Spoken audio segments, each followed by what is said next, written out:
காரியங்கள் குறித்த தேவனுடைய சித்தமாக இருக்கிறது. அல்லேலூயா. அப்படி முதலாவது தேவ சித்தத்தை செய்பவர் யார் என்பதை நாம் பார்க்க போகிறோம். அவர்கள் எப்படியெல்லாம் இருக்க போகிறார்கள், ஒரு மனுஷன் தேவ சித்தத்தை செய்யணும்னா அவன் எப்படி இருக்கணும், அவன் எந்த மாதிரி காரியங்கள்லாம் அவன் கைப்பற்றணும் என்பதை நாம் இந்த வேதத்தில் பார்க்க போகிற இந்த காலவேளை 1 தெசலோனிக்கேயர் 5ஆம் அதிகாரத்தில் 11ஆம் வசனத்தை வாசிக்க கேட்போம்.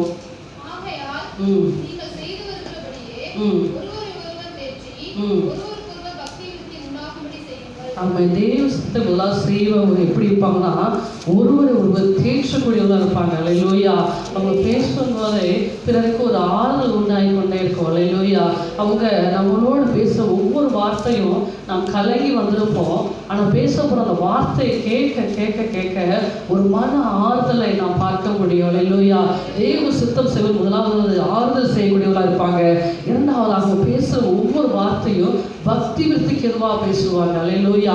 ஏதோ வீணான வார்த்தைகள் இல்லை, ஒவ்வொரு வார்த்தையும் பக்தி விருத்திக்கு எதுவாக அவங்க பேசுகிற ஒவ்வொரு வார்த்தையும் கர்த்தரை குறித்து, கர்த்தர் எவ்வளவு நல்லவர், கர்த்தர் எப்படிப்பட்டவர் என்பதை பக்தி விருத்தான வார்த்தைகளை பேசுவாங்க. அல்லேலூயா. இரண்டாவதாக நாம் தெய்வ சித்தம் செய்வோம் எப்படி இருப்பார் என்று பார்க்க போகிறோம். அதை 1 தெசலோனிக்கேயர் 5ஆம் அதிகாரம் 12ஆம் வசனம் 13ஆம் வசனத்தை வாசிப்போம்.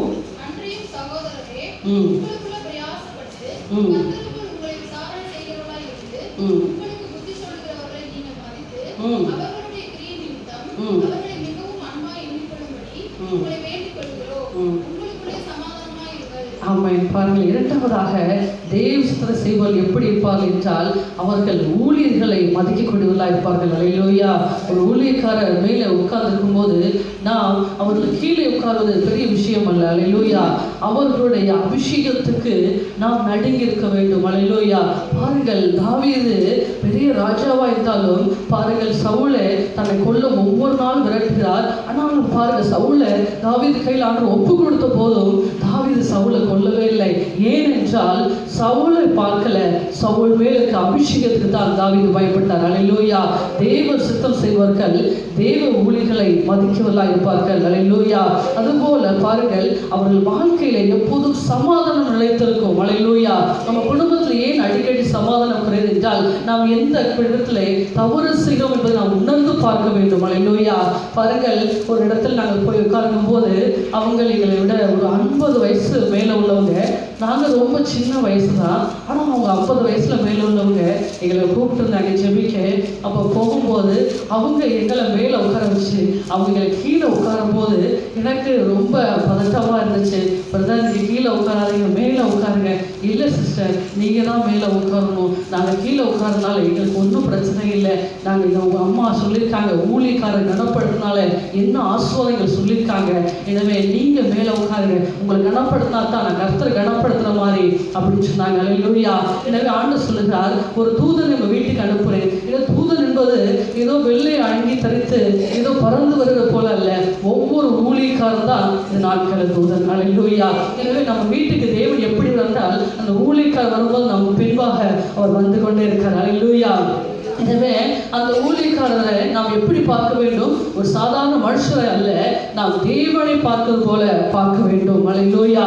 ஏதோ நாம் வெளி தோற்றத்தில் தாவீதை பார்க்கிறார். பாருங்கள், சாதாரண மனுஷன் இருக்கார். தாவீது ஆடு மேய்க்கிறவராக இருக்கிறார். அல்லேலூயா. அவர் படிப்பறிவு இல்லாதவர் இருக்கார். ஆனால் அவருக்கு கொடுத்த அபிஷேகமானது வெளியேறப்பெற்றது, அது மிகப்பெரியது. அல்லேலூயா. தாவீதுக்கு அந்த அபிஷேகத்தை ஆண்டவர் கொடுத்தார். அல்லேலூயா. அவர் முன்பாக இருக்க அந்த மூத்த சகோதரர்களுக்கு அந்த அபிஷேகம் கிடைக்கல, தாவீதுக்கு தான் அபிஷேகம் கிடைத்தது. ஏனென்றால் தாவீது கர்த்தரை கனப்படுத்துவார். அல்லேலூயா. ஒரு மனுஷன் கர்த்தரை கனப்படுத்துவாரானால் அவர்கள் ஊழியர்களை கனப்படுத்துவதாக இருப்பார்கள். அல்லேலூயா. இரண்டாவதாக தேவ சித்தம் செய்வர்கள் ஊழியர்களை கனப்படுத்துவதாக இருப்பார்கள். அல்லேலூயா. அவங்க வாழ்க்கையில ஒரு நாள் கூட சமாதானம் குறையவே குறையாது. அல்லேலூயா. அந்த வசனம் அப்படிதான் சொல்கிறது. பாருங்கள், 13ஆம் வசனத்திலே கடைசியா பாருங்கள், உங்களுக்குள்ளே சமாதானமா இருங்கள். அல்லேலூயா. அவருடைய கிரியைகள் நிமித்தம் அவர்களை மிகவும் அன்பா எண்ணிக்கொள்ளும்படி உங்களை வேண்டிக் கொள்ளுகிறோம். அல்லேலூயா. பாருங்கள், நம்ம வீட்டில் ஒருத்தர் இருக்கும்போது அவங்கள இவங்க ஏன் இருக்காங்க, இவங்க எதுக்காக இருக்காங்க நினைப்பாங்க. ஆனால் அந்த பொருளான நபரானவங்க இல்லாமல் போகும்போது ஐயோ இந்த நபர் இருந்தா எனக்கு எவ்வளோ உதவியாக இருக்கும், ஐயோ இன்னைக்கு இவங்க இல்லாமல் போனால எவ்வளோ கஷ்டப்படுறேன்னு சொல்லி அந்த நபரை இழந்ததுக்கு அப்போதான் அந்த வேதனைகள் தெரியும். அல்லேலூயா. எனவே கர்த்தர் கொடுத்த ஊழியர்களை நாம் மதிக்கும் போது நாம் கர்த்தரே கனப்படுத்துகிறோம். அல்லேலூயா. எனவே பாருங்கள், அவருடைய வாழ்க்கையில் எப்போதுமே சமாதானம் இருக்கும். சமாதானத்துக்காக என்னென்னமோ பண்ணி பார்க்குறாங்க. நல்ல சாப்பாடு சாப்பிட்டா சமாதானம் வருமா, நல்ல ட்ரெஸ் வாங்கி போட்டால் சமாதானம் வருமா? வராது. அப்போ நாம் இதனால் என்ன செய்யணும்? தேவன் என்ன சொல்கிறாரோ, தேவன் என்ன செய்ய சொல்கிறாரோ அதை நாம் செய்தால்தான் நம்ம குடும்பத்தில், நம்ம வாழ்க்கையில், நாம் இருக்கிற இடத்துல சமாதானம் வந்து சேரும். அல்லேலூயா. மூன்றாவதாக தேவ சித்தம் செய்வர்கள் எப்படி இருப்பார் என்றால் 1 தெசலோனிக்கேயர் 5ஆம் அதிகாரம் 14ஆம் வசனத்தை வாசி கேட்போம். நாங்கள் உங்களுக்கு போதிக்கிறது என்னென்றால், ஒழுங்கில்லாதவர்களுக்கு புத்தி சொல்லுங்கள், திடனற்றவர்களை தேற்றுங்கள், பலவினரை தாங்குங்கள், எல்லாரிடத்திலும் நீடிய சாந்தமாய் இருங்கள். ஆமென். மூன்றாவதாக தேவ சித்தம் செய்வர்கள் எப்படி இருப்பார்கள்? ஒழுங்கில்லாதவர்களுக்கு புத்தி சொல்லா இருப்பாங்க. அல்லேலூயா. நம்ம சபையில் ஒருத்தவங்க குறையாக்காங்களா, சிஸ்டர் அப்படியெல்லாம் இல்லை, நீங்க நல்லா தான் அவங்க சொல்றாங்க, உங்க ஊழியக்காரர் வந்து உங்களை ஏதோ கெடுக்கிறதுக்காக அல்ல, உங்களை வளர்க்கறதுக்கு தான் உங்களோட பேசுறாங்க, அவர்களுக்கு தப்பா என்னாதீங்கன்னு சொல்லி ஒருவருக்கு ஒரு புத்தி சொல்லா இருப்பாங்க. அல்லேலூயா. தேவ சித்தம் செய்வது சபையில ஒரு மனுஷன் கெட்டு போவானால் அந்த ஆத்மாவை காப்பாற்றுறதுக்கு அவர் புத்தி சொல்லுவதா இருப்பாங்க. அல்லேலூயா. அவர் எப்படி சொல்வார்கள்? தேவனுடைய வேதத்தை கொண்டு புத்தி சொல்ல இருக்கணும். அல்லேலூயா. இதோ நமக்கு சொல்லுகிற அந்த நாட்கள் சொல்வது போல அல்ல, தேவன் என்ன எப்படியெல்லாம் புத்தி சொல்லுகிறாரோ அப்படி நாம் புத்தி சொல்லி அந்த ஆத்மாவை எப்படி மீட்டெடுக்கணுமோ அப்படி மீட்டெடுப்பா இருப்பாங்க. அல்லேலூயா. தேவ சித்தம் செய்வது மூன்றாவதாக ஒழுங்கில்லாத புத்தி சொல்லாக, அதுபோல பயந்து இருப்பாங்க. சில பேர் பயந்த சுவாபமா இருப்பாங்க. அவங்களுக்கு தைரியப்படுத்தவங்களா நாம் மாற வேண்டும். அல்லேலூயா. தேவ சித்தம் பயந்த சுவாபம் உள்ளவங்களை நாம் மேலும் பயமுறுத்தாம அவங்க தைரியப்படுத்தி என்கரேஜ் பண்ணி, உங்களால் முடியும், நீங்க வாழ முடியும், அப்படியெல்லாம் மறைக்கக்கூடாது, மறைச்சா வாழ்க்கை இல்லை அப்படின்னு சொல்லி எத்தனையோ பேருக்கு நாம் சொல்லி சொல்லி சொல்லி அந்த ஆத்மாவை மீட்டெடுக்க வேண்டும். அல்லேலூயா. பாருங்கள், தெய்வ சித்தம் சொல்கள் பலவீனரை தாங்குறவர்களாக இருப்பாங்க. அல்லேலூயா. ஆண்டவர் சொல்றாரு, முதலாவது நம்முடைய சபையில நம்முடைய கண்ணு முன்பாக கஷ்டப்படுறவங்களுக்கு நாம் உதவி செய்யணும். அல்லேலூயா. வெளியில போற உதவி செய்ய முடியாத நம்முடைய விசுவாசிகள் எத்தனையோ பேர் கஷ்டப்படுறாங்க. அவங்களுக்கு நம்மால் இயன்ற மட்டும் நாம் உதவி செய்ய வேண்டும். அல்லேலூயா. பாருங்கள், அப்படிப்பட்டவங்க அந்த பலவீனரை தாங்குறவங்களா இருப்பாங்க. அவங்களுக்கு ஒரு கஷ்டம்னா போய் ஏதோ நம்மளால் முடிஞ்சது செய்யணுமே சொல்லி உடனே ஊழியக்காரர் துணை கொண்டு அவங்க போக வேண்டும். அல்லேலூயா. இது தானா போய் செய்யாம இந்த மாதிரி உங்களுக்கு இது செய்யலாம்னு இருக்கேன், என்ன பாஸ்டர் செய்யலாம், நீங்க சொல்லுங்க, இவங்களுக்காக என்ன செய்யலாம், ஒரு ஆலோசனை கேட்டுக்கொண்டு நாம் பிறகு அவர்களோடு போய் செய்ய வேண்டும். அல்லேலூயா. அப்படிப்பட்டவர்கள்லாம் மூன்றாவது தேவ சித்தம் செய்பவர்கள். ஆனா இன்னைக்கு பாருங்க, நமக்கு ஒழுங்கில்லாதவருக்கு புத்தி சொல்லும் போது நீங்க இது செய்யற தவறு, இதெல்லாம் செய்யாதீங்கன்னு சொல்லும் போது என்ன செய்யுது? கோபம் வந்துடுது. அல்லேலூயா. கோபம் வந்தோன்னு அவங்க என்ன செய்ய முடியல? ஒழுங்குபடுத்த முடியல. ஒழுங்கில்லாத இடத்துல ஆவியானவர் வரவே மாட்டார். அல்லேலூயா. எங்க ஒழுங்கு கிரகம் உண்டோ அங்கே தான் ஆவியானவர் வருவார். அல்லேலூயா. ஆனா இந்த நாள்ல நாம் ஒழுங்கில்லாத புத்தி சொல்லும் போது அவங்களுக்கு கோபம் வருகிறது. எனவே நாம் இந்த நாள் எப்படி இருக்க வேண்டும்? கோபம் அல்ல, நீடிய சாந்தமா இருக்க வேண்டும். அல்லேலூயா. அதே வசனத்துல 14ஆம் வசனத்துல கடைசி பாருங்க, எல்லா இடத்திலும் நீடிய சாந்தமா இருங்கள். அல்லேலூயா. அவங்க நமக்காக எதற்காக சொல்றாங்க? நம்மளுக்கு நல்லதுக்கு தானே சொல்றாங்க சொல்லி நாம் அதை எப்படி எடுத்துக்கொள்ளுமே தவிர இவங்க ஏன் நமக்கு சொல்றாங்க, இவங்களுக்கு ஒரு வேலை இல்லையாக்கும் அப்படி நம்ம நினைக்க கூடாது. அல்லேலூயா. இன்னைக்கு மறுச்சோம்னா நாம் பரலோகத்துக்கு போக வேண்டும். அல்லேலூயா. அதுதான் நமக்கு தேவை தவிர நம்மளை சரி செய்வங்களுக்கு ஆண்டு சொல்ல நீதிமான் இடரை கொட்டு நம்முடைய தலைக்கு எண்ணெயை போல இருக்கிறான். அல்லேலூயா. அதுபோல் நம்முடைய ஊழியக்கார வழியா வந்து சொல்ற வார்த்தைகள் நமக்கு எப்படி இருக்கும்? கஷ்டமா இருக்கும். ஆனா அந்த கஷ்டத்துல அந்த வார்த்தையை கேட்டு நம்ம மாற்றி கொள்ளும் போது நாம் தேவனுடைய ஆசீர்வாதத்தை பெற்றுக்கொள்ள முடியும், தேவனுடைய மகிமை நாம் பார்க்க முடியும். அல்லேலூயா. எத்தனையோ நேரங்கள்ல நாங்கள் வளர்ந்த இந்த ஊழியர் பாதையில எங்களுடைய போதகர்கள் எங்கள் சொல்லுகிற வார்த்தைகள், இப்படி செய்யக்கூடாதுப்பா, இப்படி இப்படிதான் பண்ணணும்னு சொல்லுவாங்க.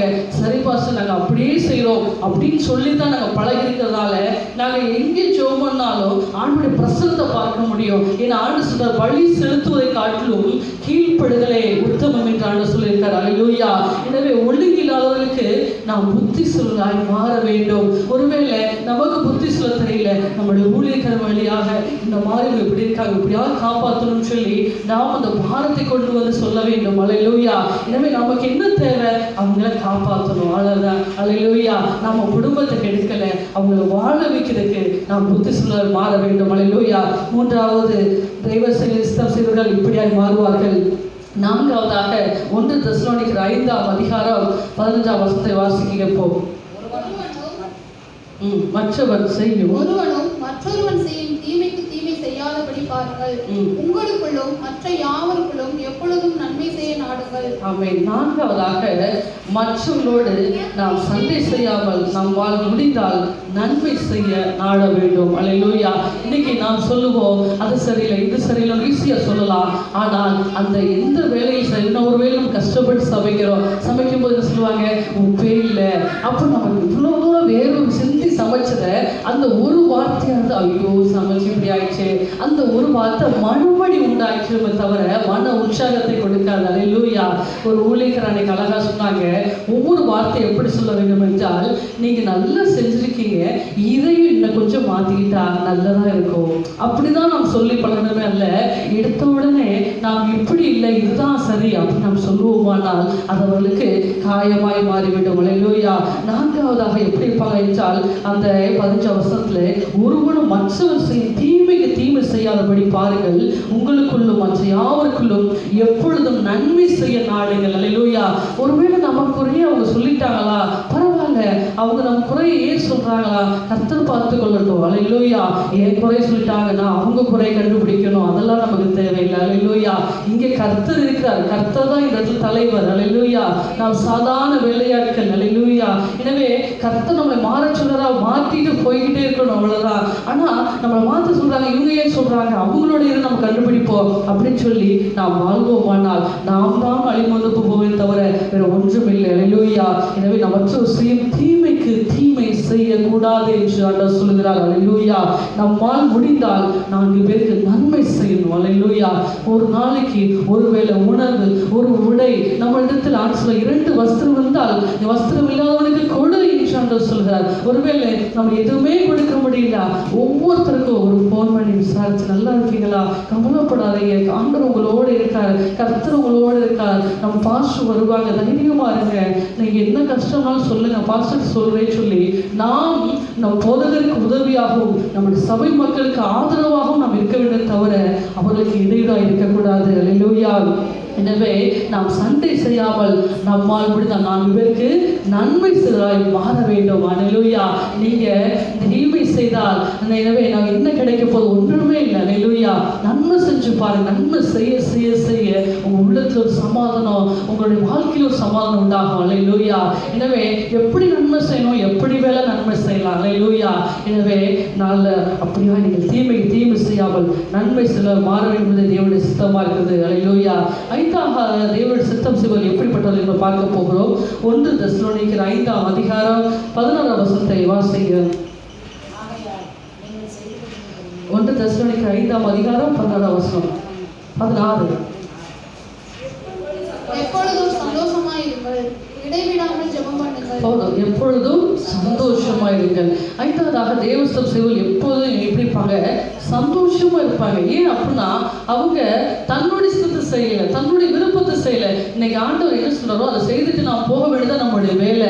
அது இப்படி இருக்கு அப்படி இருக்குன்னு அப்படியெல்லாம் இருக்கட்டும், பரவாயில்ல, கர்த்தர் என்ன சொல்றாரோ செய்வோம், அவ்வளவுதான். அல்லேலூயா. நீங்க ஏன் இவ்வளவு பெரிய காஸ்ட்லியான பொருளை போய் இவங்க கொடுத்தீங்க அப்படின்னு சொல்லுவாங்க. அப்படிலாம் இல்லை, கர்த்தரை நீ கொடுக்க சொன்னா நான் கொடுத்தேன், அவ்வளவுதான். அல்லேலூயா. அதுக்கு மேல மனுஷன் என்ன சொன்னாலும் அதை ஏற்றுக்கொள்ள கூட, கர்த்தர் எனக்கு சொல்றாரா, ஓகே, அவ்வளவுதான். அல்லேலூயா. எனவே தேவஸ்தம் செய்வர்கள் எப்பொழுது எப்படி இருப்பாங்க, சந்தோஷமா இருப்பாங்க. ஆனா இன்னைக்கு பார்த்தீங்கன்னா நிறைய பேருடைய முகத்துல சந்தோஷத்தை பார்க்க முடியல. எப்போதும் அழுக, எப்போதும் கண்ணீர், எப்போதும் வேதனை. ஏன் இந்த வேதனை என்று ஆண்டவர் கேட்கிறார். அல்லேலூயா. எனவே நன்மை செய்தால் நமக்கு மேன்மை இல்லையோ. அல்லேலூயா.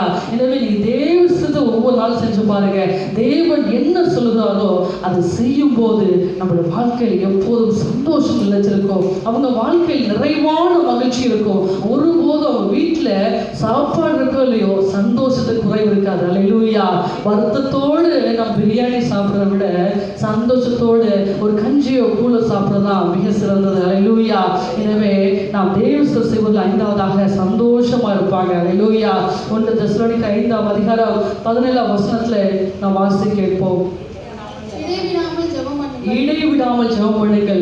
பாருங்கள், தேவ சித்தம் செய்பவங்க எப்படி இருப்பாங்கன்னா அவங்க தானா செய்ய மாட்டாங்க. ஒவ்வொரு நாளும் நாம் எழுப்பின உடனே ஆண்டவரை என்னை பார்த்துங்க, என் குடும்பத்தை பார்த்துங்க செபிக்கிறோம். ஆனால் இன்னைக்கு தேவனை நான் என்ன செய்ய வேண்டும், உங்களோட சித்தத்தை எனக்கு வெளிப்படுத்துங்க செபிக்கணும். அல்லேலூயா. அப்போ ஆண்டவர் சொல்லுவார், இன்னைக்கு இவங்களை போய் பாரு, இன்னைக்கு இவங்க போய் இதை செய்ப்பா அப்படின்னு சொல்லுவார். அப்போ நமக்கு நாம போய் செய்யாம நமக்கு மேலே இருக்க ஒரு ஊழியக்காரர் ஒரு ஆலோசனை கேட்டுக்கொண்டு நாம் அதை செய்ய வேண்டும். அல்லேலூயா. ஏன்னா நாம் தனியாய் செயல்படக்கூடாது. கர்த்தர் நம்ம கொடுத்த ஊழியரோடு நாம் இணைந்து செயல்பட்டால் தான் நமக்கு அது ஆசீர்வாதம். அல்லேலூயா. பாருங்க, ஒவ்வொரு நாளும் எப்படி இருப்பாங்க, ஜெபிக்கிறவங்களா இருப்பாங்க. தேவ சித்தம் செய்யணும்னா நாம் முதலாவது ஜெபிக்கணும். அல்லேலூயா.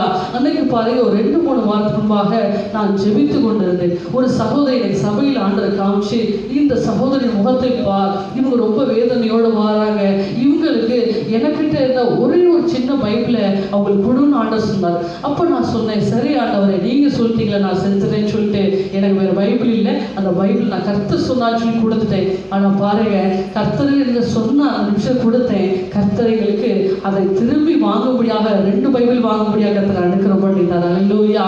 எனவே நாம் என்ன செய்யணும்னா ஒவ்வொரு நிமிஷமும் ஜெபிக்க வேண்டும். ஆண்டவரே, இந்த நேரத்தில் என்னப்பா செய்யணும், யாரை பார்க்கணும், நான் என்ன யாருக்கு எங்க உதவி செய்யணும். ஏன்னா இன்னைக்கு மறைச்சு போனால் நான் ஒன்று கொண்டு வந்ததில்லை, ஒன்று கொண்டு போக போறதில்லை. நீங்க பிரசங்கி புஸ்தகம் ஃபுல்லா வாசிச்சு பாருங்க. ஒரு மனுஷன் இந்த உலகத்துல என்ன அனுபவிக்க முடியும்னா, முதலாவது மகிழ்ச்சியா இருக்கணும், 2வது நன்மை செய்து இந்த உலகத்துல வேறு ஒன்றுமே இல்லை. அல்லேலூயா. எனவே நம்மளால மகிழ்ச்சியா நிறைய இருக்க முடியல. ஏன் அப்படின்னா நமக்கு பல கவலைகளை சுமந்து கொண்டிருக்கோம். ஆனா ஆண்டவர் சொல்றாரு, கவலைப்படுறதுனால ஒரு முறை கூட்டவோ குறைக்கவோ முடியவே முடியாது. அல்லேலூயா. ஆனா இன்னைக்கு ஆண்டவர் என்ன சொன்னா, மகிழ்ச்சியா இருக்கணும். மகிழ்ச்சியா இருக்கணும்னா என்ன செய்யணும், தேவ சித்தத்தை செய்யணும். தேவ சித்தம் செய்யணும்னா ஜெபிக்கணும். அல்லேலூயா.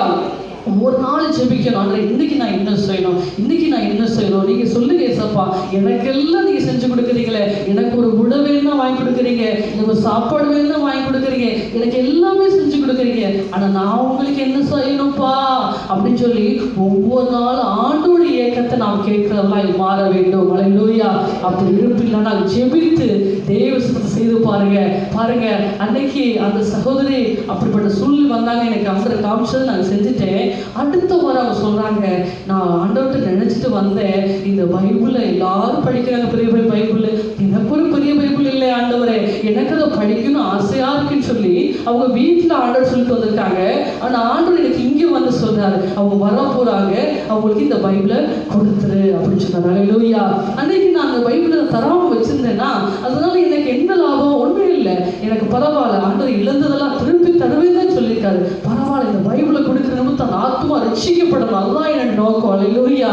எனவே இதுதான் உங்களுடைய நோக்கமாக மாற வேண்டும். அல்லேலூயா. அப்பா ஆண்டவர் சொன்னோன்னு அதை செய்த உடனே பாருங்க, அளவில்லாத மகிழ்ச்சி, அளவில்லாத சந்தோஷம், அளவில்லாத ஒண்ணுமே சொல்ல முடியல, அவ்வளவு சந்தோஷத்தை ஆண்டவர் கொடுத்தார். தெய்வ சித்தம் செய்யும் போது நம்மளுடைய மனதுல சமாதானம், சந்தோஷம் நம்ம குடும்பத்துல நினைச்சு கொண்டே இருக்கும். அல்லேலூயா. எனவே அதுக்கு நாம் என்ன செய்யணும், ஜெபிக்க வேண்டும். ஒவ்வொரு நொடியும் ஒவ்வொரு நிமிஷமும் ஜெபிக்கணும். திடீர்னு ஆண்டவர் சொல்லுவார், எங்களுக்கு இந்த வீட்டுல உள்ள இந்த பொருள் எடுத்து கொடுத்துன்னு சொல்லுவார். உடனே சரியாண்டவர், அவ்வளவுதான், அவ்வளவுதான், யோசிக்க மாட்டேன். ஏன் அப்படின்னா எனக்கு ஆண்டவர் தான் தேவை. ஆண்டவர் என்ன சொல்றாரோ அதை செய்யறதுக்கு நான் ஆயத்தமா இருக்கேன். அல்லேலூயா. நீங்க இன்னைக்கு அப்படி மாற வேண்டும் என்பதுதான் தேவனுடைய சித்தமா இருக்குது. அல்லேலூயா.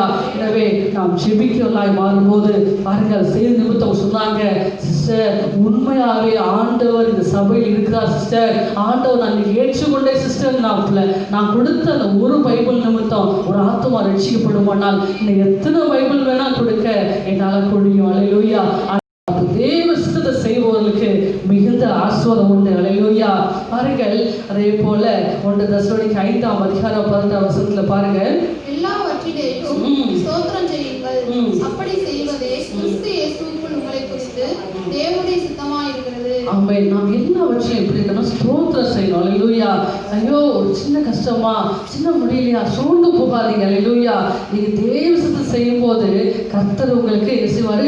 ஸ்தோத்திரம் செல்லாம மாற்றுவார். அல்லேலூயா. நமக்குள்ள சோர்வு வரக்கூடாது. அல்லேலூயா. ஒருவேளை கஷ்டமான சூழ்நிலை இல்லை, நான் தாங்கவே முடியல, அப்படியா அப்படியெல்லாம் இருக்கலாம். ஆனால் தேவ சித்தத்தை செய்த பிள்ளைகளுக்கு எல்லாவற்றிலும் ஸ்தோத்திரம் செல்ல மாறுவாங்க. அல்லேலூயா. அப்படி செய்வதே கிறிஸ்து இயேசுக்குள்ள உங்களுக்கு கொடுத்த தேவனுடைய சித்தமா இருக்குது. திடீர்னு நல்ல சந்தோஷமா இருப்பீங்க. திடீர்னு வந்து நீங்க என்ன சமைச்ச, நல்லாவே இல்லை அப்படின்னு சொன்னோன்னே, ஐயோ இவ்வளோ கஷ்டப்பட்டு செஞ்சு இது நல்லாவே இல்லைன்னு சொல்லிட்டாங்களே, அப்படியே மடமடி வாங்கக்கூடாது. பரவாயில்ல, ஸ்தோத்திரம்ப்பா ஸ்தோத்திரம்ப்பா, இது அடுத்தது நல்லா சமைக்க எனக்கு பலனை கொடுங்கப்பா, கற்றுக் கொடுங்கப்பா. நம்ம கேட்டு ஆண்டோட்ட கேட்டு நாம் நடக்க பழகிக்கணும். அல்லேலூயா. ஒருவேளை இது சரியில்லை, இதை மாற்றிக்க சொல்லும் போது சரி நான் மாத்துறேன், பரவாயில்ல அவங்களை மாற்ற உதவி செய்யணும். மாற்ற முடியல, ஆனால் மாற்ற உதவி செய்ய கேட்கும் போது நிச்சயமாய் நாம் மாறும்போது எந்த சூழ்நிலையும் நாம் சோர்ந்து போகக்கூடாது. அதுக்கு மாறாக என்ன செய்யணும்? ஸ்தோத்திரம் செய்யணும். அல்லேலூயா. நம்மளை எல்லா 4 பேர் நீ நல்லவங்க வல்லவங்க சொல்லவும் மாட்டோம். ஆண்டவரே ஸ்தோத்திரம், ஆண்டவரே ஸ்தோத்திரம் சொல்லும் போது அப்படி மட்டும் இல்லை, எல்லாரும் நல்லாவே இல்லை மோசமானவங்க சொன்னாலும் ஸ்தோத்திரம் பண்ணுங்க. அல்லேலூயா. ஐயோ நீங்க ரொம்ப ரொம்ப உங்களை பார்த்தாவே கோபம் வருச்சுறாங்களா, ஸ்தோத்திரம் பண்ணுங்க. அல்லேலூயா.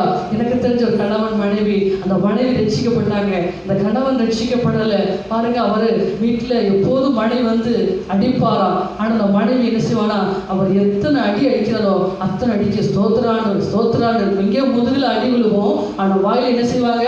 ஸ்தோத்திரம் ஸ்தோத்திர ஆண்டவரே. என்ன செய்ய வழி தாங்க முடியலனாலும் ஆண்டவரே எனக்கு நீங்க இருக்கீங்கப்பா, இவரை மாற்றுங்கப்பான்னு சொல்லி அந்த மனைவியுடைய பொறுமையினால அந்த கணவர் ரட்சிக்கப்பட்டு விட்டார். அல்லேலூயா. பாருங்க, எனவே தேவஸ்தம் செய்வர்கள் எந்த சொல்லும் சோர்ந்து போகாம ஸ்தோத்திரம் செய்வர்களா இருப்பாங்க. அல்லேலூயா. நம்மளை வாழ்த்தும் போது தான் ஸ்தோத்திரம் இல்லை, நம்மளை தாழ்த்தும் போது, பிறகு வெறுக்கும் போது, பிறகு எரிச்சலாக இருக்கும்போது கூட ஸ்தோத்திரம்ப்பா ஸ்தோத்திரம்ப்பா, நீங்க பார்த்துக்கங்கப்பா, நீங்க பார்த்துக்கங்க, அவ்வளோதான். கர்த்தர் மேல ஒரு பாரத்தை வைத்துவிடு, அவர் உன்னை ஆதரிப்பார். முதுகில் அடி விழுகும் போது நம்ம ஸ்தோத்திரம் செய்ய முடியுமா? சொல்லுங்க, ஆத்திரமா தான் வரும். ஆனா என்ன செய்யணும்? ஸ்தோத்திரம் செய்யணும். அல்லேலூயா. ஏன்னா தேவனுடைய சித்தம் எங்க இருக்கு? அங்கதான் இருக்கு. அல்லேலூயா. எல்லாவற்றிலும் ஸ்தோத்திரம் செய்யுங்கள். அல்லேலூயா. அப்படி செய்வதை கிறிஸ்து இயேசுக்குள்ளாக உங்களுக்கு கொடுத்த தேவனுடைய சித்தமா இருக்கிறது. அல்லேலூயா. நமக்கு ஒருவேளை நீங்க பெரிய வீடு இருக்கா, ஸ்தோத்திரம். ஒருவேளை வீடே இல்லாம, ஒருவேளை வெள்ளம், ஒரு நாள் பூமி எதிர்ச்சி, இப்படியெல்லாம் வந்து பாவம் எத்தனையோ மக்கள் கஷ்டப்படுறாங்க. இருந்தாலும் ஸ்தோத்திரப்பா ஸ்தோத்திரப்பா, எனக்கு இழந்ததை திருப்பி தருவீங்கன்னு சொன்னீங்க, தருவீங்கப்பா. அவ்வளவுதான். விசுவாசம் தான் நம்முடைய வாழ்க்கையா இருக்கணும். அல்லேலூயா. நாம் நம்புகிற ஆண்டவர் ஜீவனுள்ள தெய்வமா இருக்கிறார். அல்லேலூயா. எனவே நாம் தெய்வ சித்தம் செய்யும் போது நமக்குள்ள சோர்வு வரக்கூடாது, அதுக்கு மாறாக ஸ்தோத்திரம் வரும். அல்லேலூயா. நீங்க இந்த மேல படிச்ச இந்த 5 காரியத்தை நீங்க செய்து பாருங்க, இந்த வாரம் செய்து பாருங்க, இன்னைக்கு நீங்க கடைபிடிச்சு பாருங்க. முதலாவது காரியம், நாம் ஒவ்வொருத்தருக்கும் ஆறுதல் உண்டாக பேச வேண்டும். அல்லேலூயா. அவர்கள் பக்தி உண்டாக பேசணும். 2வது காரியம், அவர்களை அன்பா நம்முடைய ஊழியர்களை வரும்போது வாங்க பாஸ்டர், ஒருத்தவங்க சொல்லுவாங்க பாஸ்டர் வீட்டுக்கு வரவே மாட்டேன்னு சொல்லுவாங்க. ஒருத்தர் சொல்லுவாங்க ஏன் வந்தீங்க அப்படி கேட்பாங்க. அல்லேலூயா. ஆனா நம்ம இன்னைக்கு எப்படி இருக்கணும்? வாங்க பாஸ்டர் அப்படின்னு சொல்லி அவங்களோட ஊழியர் செய்யறவங்க நம்ம எப்படி இருக்கணும்? அன்பா எண்ணுகளாய் மாற வேண்டும். அல்லேலூயா. அப்பதான் நம்ம வீட்டுக்கு என்ன வரும்? சமாதானம் வரும், சந்தோஷம் வரும். அல்லேலூயா. அதுபோல் நம்ம சபையில ஒருத்தவங்க குறையா இருப்பாருனால் அவருடைய குறைகளை அவருடையவே சொல்லாம நம்முடைய ஊழியர்கள் சொல்லி, ஆண்டவரே உங்களை மாற்றுங்கப்பா, நம்ம பின்பாகாது ஜெபிக்கலாம் மாற வேண்டும். அல்லேலூயா. 4வதாக, நாம் யாரோடையும் சண்டை செய்யாமல் 4 பேருக்கு நம்மால் முடிந்த நன்மை செய்யணும். அல்லேலூயா. இந்த தொற்காலமா பாருங்க, அவங்க உயிரோடு வாழ்நாள்லாம் ஏழைகளுக்கு தான் உடைய தச்சு கொடுத்தாங்க. அல்லேலூயா. இன்னைக்கு நம்ம எத்தனை பேருக்கு நன்மை செய்றோம் சொல்லுங்க? நாம் நல்லா சாப்பிட்றோம், ஒருவேளை ஒரு உணவை எத்தனை ஒரு ஏழைக்கு கொடுக்க மாட்டோமா? அந்த ஏழை எத்தனை பேர் கஷ்டப்படுறாங்க, நாம் சிந்தித்து பார்க்க வேண்டும். அல்லேலூயா. எனவே தேவ சித்தத்தை செய்பவர்கள் ஒவ்வொரு நாளும் ஜெபிக்கிறதா இருக்க வேண்டும். அவர்கள் வாழ்க்கையில் சந்தோஷம் குறையவே குறையாது. அதுபோல் அவங்க எப்போதுமே சோர்ந்து போக மாட்டாங்க. அல்லேலூயா. பாருங்கள், தேவஸ்தம் செய்த ஒரு நபரை உங்களுக்கு காண்பிக்கிறேன். அப்போஸ்தலர் 21ஆம் அதிகாரத்திலே 11ஆம் வசனம் முடிய 14ஆம் வசனம் முடிய வாசிப்போம். அப்போஸ்தலர் 21ஆம் அதிகாரம் 11ஆம் வசனம் முதல் 14ஆம் வசனம் வரை வாசி கேட்போம். அவன் எங்களிடத்தில் வந்து பவுலினுடைய கச்சையை எடுத்து தன் கைகளில் கால்களையும் கட்டிக்கொண்டு இந்த கச்சையை மேய்வனை எருசலேமில் விடுதல் விதமாக கட்டி ஆச்சாரியர்களையும் ஒப்புக் கொடுப்பார்கள். பரிசுத்த ஆவியானவர் சொல்கிறார் என்றார். இவைகளை நாங்கள் கேட்ட பொழுது எருசலேமுக்கு போக வேண்டும் என்று நாங்களும் விடத்தாலும் அவனை ஏறிக்கொண்டோம். அதற்கு பவுல், நீங்கள் அழுது என் இருதயத்தை விலகி போக பண்ணுகிறீர்கள். எருசலேமில் நான் கர்த்தராகிய இயேசுவின் நாமத்திற்கு கட்டப்படுவதற்கு மாத்திரமல்ல ஆயத்தமாக இருக்கிறேன். அவன் செம்மையானபடினாலே கர்த்தருடைய சித்தம் ஆக கடந்து அமர்ந்திருந்தோம். அல்லேலூயா. இங்க பாருங்க, இந்த பவுல் என்ற ஒரு தேவ மனிதர் அவர் முன்பாக சபையை வேதனைப்படுத்துவதா இருந்தார், சபையை துன்பப்படுத்துறார். சபைக்கு ஏதாவது போனாங்கன்னா அவ்வளவுக்கு அவங்களை எப்படியெல்லாம் நிப்பாட்ட முடியுமோ அப்படியெல்லாம் நிப்பாட்டக்கூடிய நபர். ஆனா அப்படிப்பட்ட அந்த சவுலாகிய பவுல் பாருங்க ரட்சிக்கப்படுறாரு. அவர் பவுலாய் மாறின போது பாருங்க ஆண்டவர் சொன்னார், போற இடத்துல உனக்கு இப்படிப்பட்ட அடி உதையெல்லாம் இருக்குப்பா, உன்னுடைய ஊழிய பாதையில் இப்படிலாம் இருக்குன்னு சொல்லும் போது அவங்க எல்லாரும் கூட இருக்கவங்களாம் என்ன சொன்னா கையை அவங்களை பிடிச்சி பவுல் நீங்க போகாதீங்க, பவுல் நீங்க எங்களோட இருங்க அப்படின்னு சொல்லி இந்த ஊழியக்காரர் அந்த ஜனங்கள் பாருங்க அன்பா எண்ணி அவங்களை பிடிச்சி அழுகுறாங்க. ஆனா அந்த ஊழியக்காரர் சொன்னாரு, நீங்க ஏன் அழுதுனீங்க, உடைஞ்சு போக பண்றீங்க, என்னுடைய வேலை தேவசத்தை செய்ய நான் அந்த பூமியில வந்திருக்கேன், இன்னைக்கு நான் மறிச்சாலும் நான் தேவன்கிட்ட போகணும், அதுதான் என்னுடைய வேலை. அல்லேலூயா. எனவே இந்த ஊழியக்காரர் அவருடைய அழுகையை பார்க்காம தேவனுடைய சித்தத்தை செய்தார். பாருங்க அவருடைய வாழ்க்கையெல்லாம் மிக சிறப்பா இருந்தது, அவருடைய வாழ்க்கையெல்லாம் நன்மையா இருந்தது. அல்லேலூயா. அவர் மூலம் எத்தனையோ சபைகள் ஸ்தாபிக்கப்பட்டது, அவர் மூலம் எத்தனையோ ஆத்துமக்கள் ரட்சிக்கப்பட்டது. அப்ப தேவ சித்தம் செய்பவர்கள் எப்படி இருப்பாங்க என்றால் நம்ம வாழ்வதற்கு மாத்திரமல்ல மரிப்பதற்கும் ஆயத்தமா இருக்க வேண்டும். அல்லேலூயா. எனவே இந்த சரீரமானது ஒரு மண்ணான சரீரம். நாம் இன்னைக்கு ஒன்றும் கொண்டு வந்ததில்ல, ஒன்றும் கொண்டு போக போறதும் இல்லை. இன்னைக்கு தேவன் என்ன சொல்லுறாரோ அதை நாம் செய்ய ஆயத்தமா இருக்கும்போது அதனால் வர எந்த கஷ்டமானாலும் நாம் தாங்கித்தான் ஆக வேண்டும். அல்லேலூயா. எனவே தாங்குவதற்கு பலன் கொடுக்க அவர் ஆயத்தமா இருக்கார். அல்லேலூயா. நமக்கு ஒன்னே ஒன்று தேவை, கர்த்தருடைய சித்தத்தை நாம் செய்வோம். அல்லேலூயா. எனவே இந்த காலை வேளையில அப்படியா எழுந்து கொள்ளுங்க. கர்த்தருடைய சித்தத்தை செய்வோங்க. பாருங்க உயிரை பெருசா எண்ண மாட்டாங்க. அவங்களுடைய ஏக்கம் எண்ணம் எல்லாம் நாசி சுவாசம் எல்லாம் தேவ சித்தத்தை செய்ய வேண்டும் என்ற எண்ணத்தை தவிர அவங்களுக்கு ஒன்றுமே இல்லை. அல்லேலூயா. எனவே இந்த கால வேளையில நீங்க அப்படி மாற மாட்டீங்களா என்று தேவன் ஏக்கத்தோடு இருக்கிறார். அல்லேலூயா. ஒரு கண்களை மூடி ஜெபம் செய்வீங்களா? அன்பு பரலோக பிதாவே, அப்பா தேவ சித்தத்தை செய்வோம்ல பார்க்கிறோம். அப்பா இப்படி ஒரு மகிமையான வாழ்க்கை இருக்கு ஆண்டவரே. இன்னைக்கு நாங்க எங்களுடைய யோசனைப்படி நடக்கிறோம், எங்களுடைய சித்தப்படி நடக்கிறோம். இன்னைக்கு எங்கெல்லாம் எங்களுக்கு தோணுதோ அங்கெல்லாம் போறோம். ஆனா இன்னைக்கு எங்க போக சொல்றீங்க, யாரை பார்க்க சொல்றீங்க, யாருக்கு நாங்க உதவி செய்யணும், யாருக்கு எங்களுடைய வார்த்தை தேவையா இருக்கு, யாருக்கு நாங்க தேவையா இருக்கோம்னு சொல்லி எங்களோட பேசுங்க ஆண்டவரை. கேட்பீங்களா? ஒரு வார்த்தை கேளுங்க, என்னோட பேசுங்கப்பா, ஒரு வார்த்தை பேசுங்க. நேற்று ஒரு சகோதரி வந்து சொன்னாங்க, நான் ரொம்ப நாள் கேட்டேன் ஆண்டவரே என்கிட்ட பேசுங்க, ஆண்டவரே என்கிட்ட பேசுங்க, எல்லார்ட்டும் பேசுறீங்களே ஏன்ட்டு ஒரு வார்த்தை பேசுங்கன்னு கேட்கும்போது அவளுடைய பாட்டி தாத்தா கண்ணீரோடு வந்து அழுதுகிட்டு அவங்க வீட்டு வாசல் நிற்கிறத ஆண்டவர் காமிச்சாரா. அப்போ சொன்னா அந்த பொண்ணு எனக்கு இப்படி காமிக்கிறாரு, நான் என்ன செய்யணும்? அந்த பாட்டி தாத்தாவை நான் போய் பார்க்க முடியாத சூழ்நிலைக்கு என்ன செய்யணும்? அவங்களுக்காக ஜெபிப்பா, நீ ஜெபம் கொடுப்பா, அவங்க ஜீவன் மறைக்க கூடாது, அவங்க ஏதோ ஒரு கஷ்டத்துல இருக்காங்க போல, ஏதோ ஒரு ஆபத்துல இருக்காங்க போல, அவங்க காப்பாத்த ஆண்டு சொல்றாரு, நாம் ஜெபிக்கணும்ப்பான்னு சொல்லி நான் சொல்லி கொடுத்து அவன் ஜெபித்து கொண்டிருக்கார். ஒவ்வொருத்தரையும் காப்பாற்றுவதுதான் தேவனுடைய சித்தம். அதுக்காகத்தான் என்னைக்கும் மறிக்க வேண்டிய நம்மளை இன்னைக்கு ஜீவன் கொடுத்திருக்கார். எத்தனையோ நேரம் நான் மறிச்சு கல்லறையில் அடக்கம் பண்ணப்பட்ட என்னை ஆண்டவர் வாழ வைத்திருக்கார். அல்லேலூயா. பாருங்க இந்த வாழ்வயத்துல நான் இது பிடிக்காத பாய்சன் இல்லை, பிடிக்காத விஷம் இல்லை, ஆனா அதெல்லாம் குடிச்சாலும் இன்னைக்கு நான் மறிக்காம நிக்கிறேன்னா எத்தனையோ மறிக்க போற ஒரு ஜனங்களுக்கு நான் வாழ்வழிக்க வேண்டும் என்பது தேவனுடைய சித்தம் உணர்ந்து கொண்டதுனால இன்னைக்கு ஒரு கஷ்டம் ஒருத்தர் வந்து அழுதுட்டா என்னால இருக்க முடியாது, ஐயோ உங்களுக்கு ஏதாவது கொடுக்கணுமே, ஐயோ இவ்வளவு அழுதுறாங்களே பாவமா இருக்குன்னு சொல்லி ஆண்டவரை குறித்து பாரப்படுத்திடுவார். உடனே என்னால முடிஞ்சது கர்த்தர் என்ன சொல்லுறாரோ அதை அப்படியே நான் செய்துட்டு வருவேன். ஐயோ அதை கொடுத்துருவோமே, நாளைக்கு என்ன செய்வோம்